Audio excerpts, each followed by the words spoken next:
Everyone, today I'm going to show you how to download code from Lovable without using GitHub. So this is helpful if your GitHub is not connected, but you still want to get the code from your Lovable project and save it on your device. So to start, go to Lovable and open the project that you want to get code from, and you can scroll through the projects and select the one that you want to use. So once the project opens, you should see the preview of the app or website that was created. And from there, look around the project area and scroll until you find the section where the prompt, preview, and code options are shown. Next, click on the code options. So this will let you view the code from the project since GitHub is not connected. So this is the main way to access the code manually. You can highlight and copy the code if you want to move it somewhere else. Or you can open it in the code editor if that option is available. So after opening the code, look at the top right side of the page.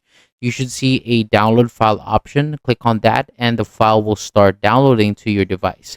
So once it finishes, open the downloaded file and you should be able to see the code inside.